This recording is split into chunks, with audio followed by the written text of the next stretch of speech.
Oh, October baseball is definitely a glorious sight. It starts off with such promise and slowly strikes out every contender from coast to coast. Apparently every closer in baseball removes the C from his name these days. As the homers are smacked, the giants of the league will reassert themselves to MLB's delight. But let's go over the fallen as always. It might really be over. The age of Astros going from banging trash cans to being thrown in them. Their only saving grace being that everyone else in their division is in a shit stew boiling up worse than they are. Who do you think wins this series? A powerhouse of bats with pedigree and prestige? Or some gritty takes with the power of friendship? The alleged worst rotation in the postseason shut down Houston's offense. And one of those was a bullpen game. Yet even for all that, the Astros still beat themselves. They trusted Ryan Presley, an absolute garbage can of a reliever in big situations all year. No shit, he imploded.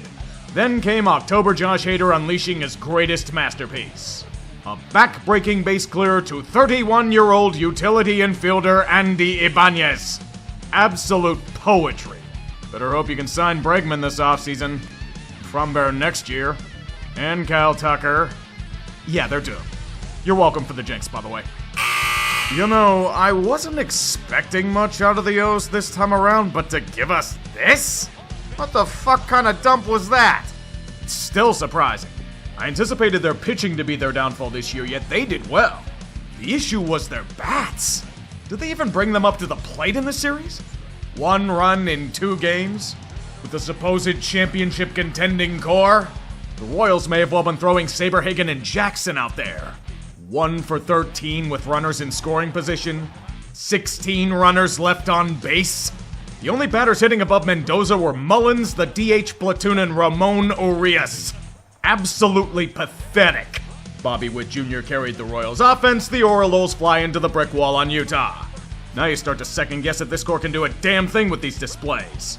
As usual, Baltimore cannot beat Kansas City. It's like Mahomes was out there.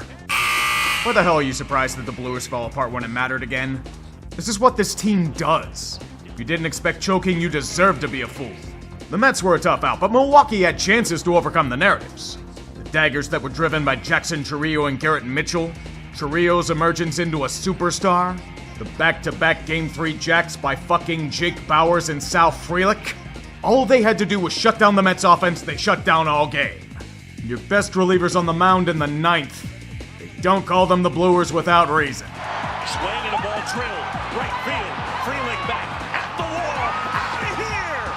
It's out of here! I get their bullpen traditionally turns into sludge in the postseason, but did it really have to be Devin Williams? He's embracing their legacy of failure well. Paper tigers every year. Crumpling into a ball. It never ends. And you blew it! You blew it. Not shocked by this at all. The Braves are as dead as being introduced to smallpox. In fact, the team may as well have had it with all the bodies piling up in the mass grave they call an IL. Once Chris Sale was ruled out of the series, it was a death blow they couldn't recover from. The Padres flexed the one thing that has eluded Atlanta all season. Health. Bats raking and pitchers making Braves look like fools for 2 straight games. I grossly underestimated how many body bags we needed for them. Max Fried may have played his last game for the franchise and he went out sad. Sold out by a solo shot, bad fielding, and a shellacking. Atlanta was as lost in this series as Sean Murphy was all year. What a lost season.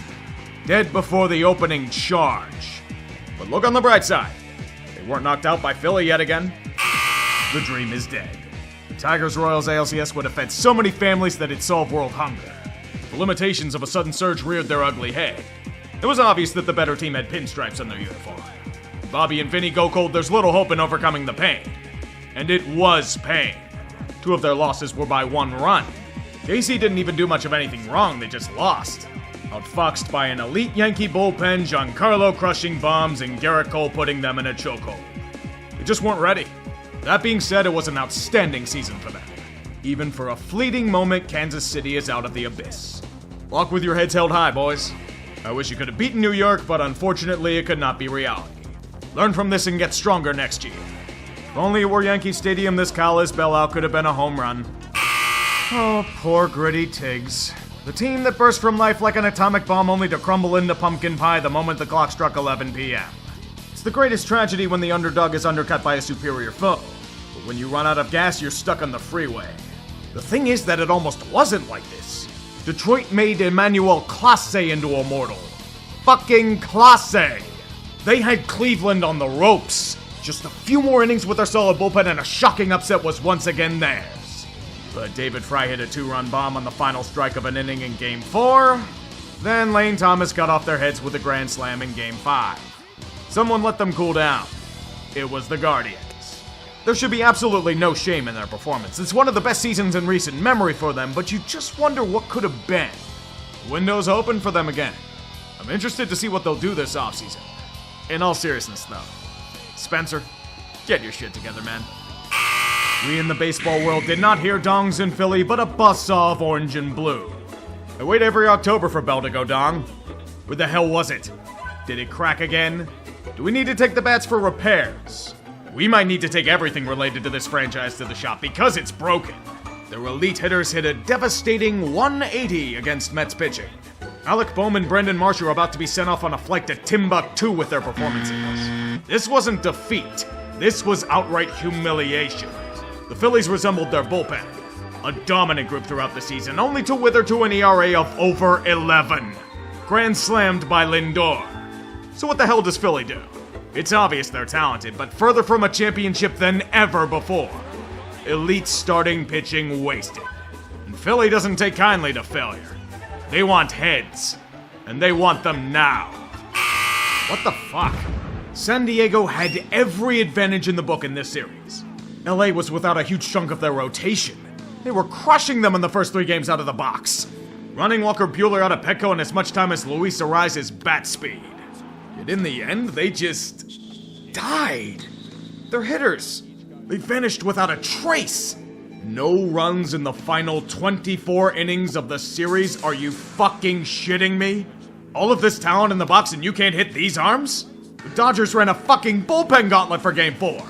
The Padres couldn't change approaches. They had one of the best arsenals in the game for this? They can't even blame the Musgrove injury. Unless he could swing a bat, he wasn't changing a damn thing. It just shows the inferiority of little brother once again. Even in a much stronger state, the Padres failed to beat LA. Dave Roberts didn't overmanage this time. San Diego will only manage tragedy.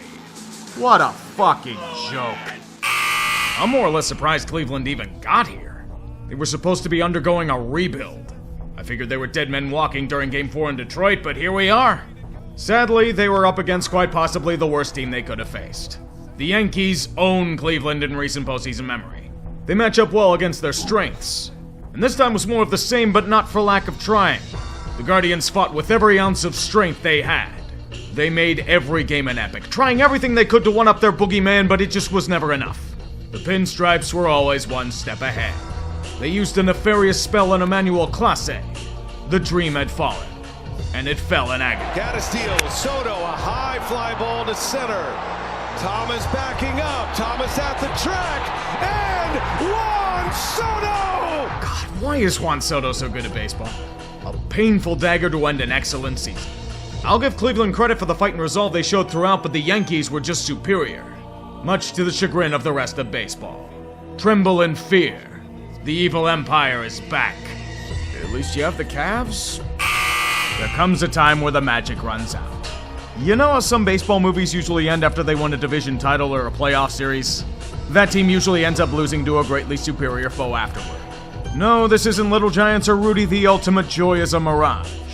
There is only annihilation. The Dodgers were significantly better. There was no contest. Any Mets win was by the skin of their teeth. LA massacred everything in sight otherwise. It felt like the pain dragged on, but this is a small footnote in a season of wonder. 2024 was supposed to be a punt year with Lowell Mets running wild back in May. That darkness brought forth one of the greatest joys in recent memory. Look back on the memes with pride. The childhood innocence of sport is rare to come by, and the Mets reached it. There are questions to ask about a polar bear, but he'll be a Queens legend no matter what. This offseason's going to be quite interesting for the orange and blue. There are a lot of paths they can choose to take. Hopefully not involving an E. coli outbreak at McDonald's. The final stage has been set. After weeks of intense baseball, we have our final contenders for the ultimate crown. Unfortunately for most of us, we get the worst case scenario.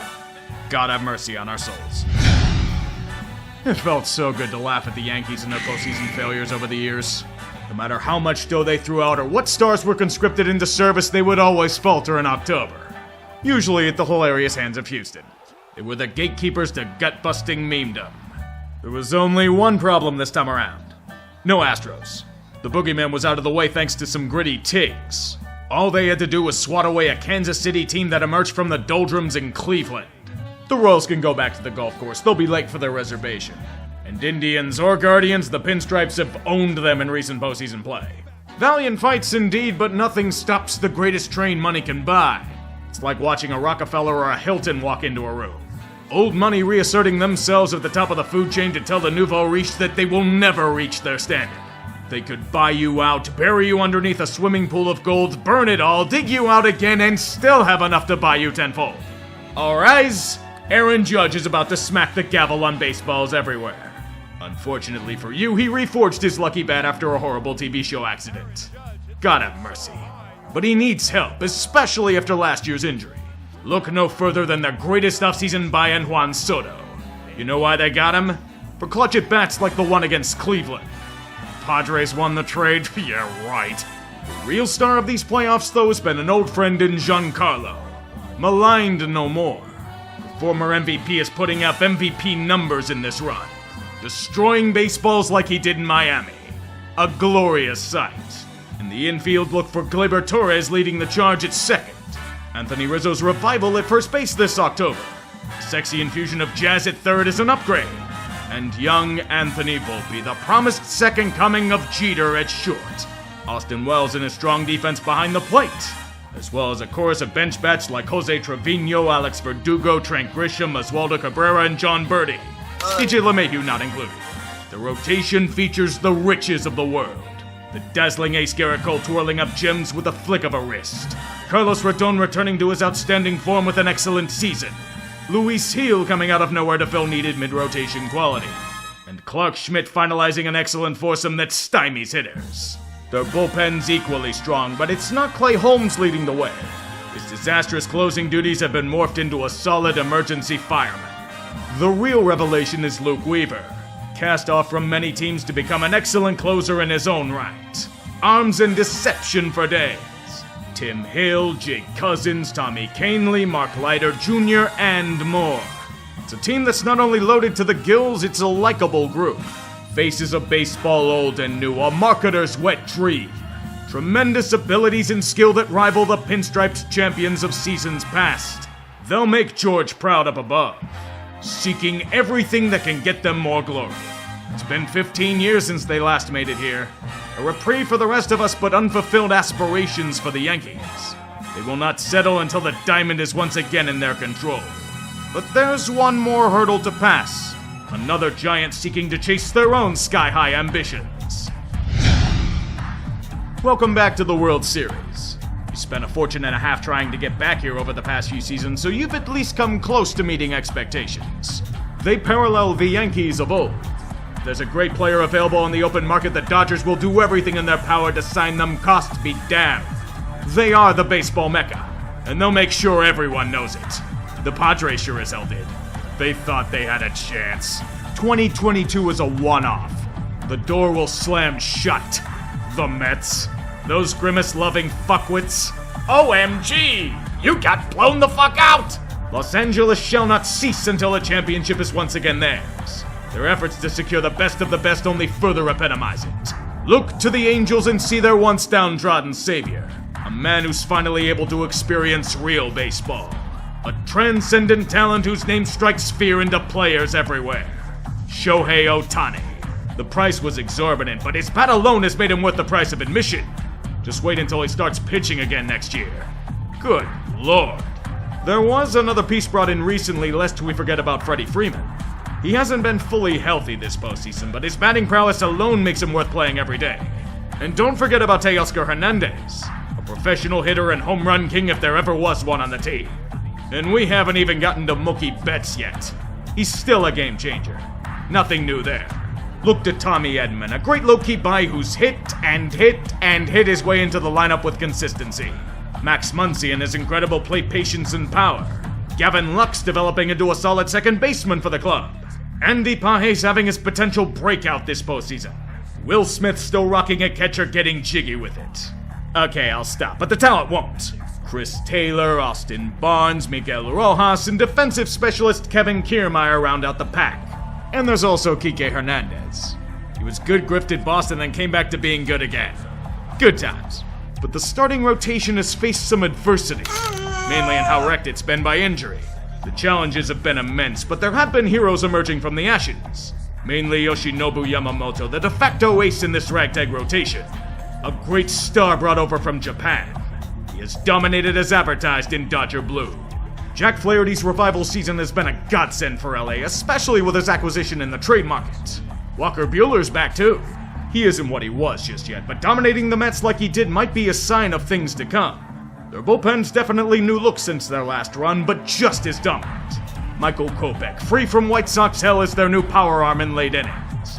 Evan Phillips went to the Dodger pitching factory and became the second coming of Kenley Jensen. Blake Trinan was good before he got here, he's just even better. Daniel Hudson, 2019 Nationals folk hero, has joined the fold as a solid reliever. An 8-man reliever corps is shutting down the Padres? Oh yeah.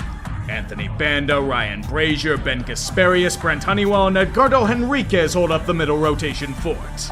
This time around, the Dodgers aren't only aiming to solidify their status, but to end a narrative. The Mickey Mouse title. 2020 was a fucked up year. There were too many variables and twists for many to consider it legitimate, and the recent failures have reinforced that. They win this World Series, everything ends. The mockery, the derision, the Dave Roberts over manager jokes. A real championship for a real team. This isn't just their birthright. This is for Fernando. Spirit will bless them in their quest from the realm beyond. It's a heavyweight bout between marquee franchises. The first time these two have met in over 40 years, and it's been long overdue. You want star power, you have it right here. Rob Manfred probably cried himself to sleep after last year's World Series ratings came out. I don't think he's going to be doing so this time around. Lakers and Cowboys fans around the world rejoice. The juggernauts are back in town. As a fan of an irrelevant small market team, I'm programmed to revile everything about these franchises. They have what we will never be able to taste. The deck is stacked against us. They are the bourgeoisie to us downtrodden proletariat. Therefore, I am solely on the side of Team Nuke. If we can wipe out these franchises and get the best players on team like, say, the Pirates, then and only then will baseball be officially clean. I yearn for such a day. I'm just gonna root for the stars in display and pretend they're on fantasy teams. Yankees in 6. God, their fans are gonna be so fucking insufferable. Talking with the umpires about somebody in the crowd. Remember, Jurickson went into the crowd and robbed a home run earlier, and that's not cool. That is not cool. We've seen the bad blood on the field, the tension on the field, of course, extends to the fan bases as well, but no excuse for what we're seeing right here.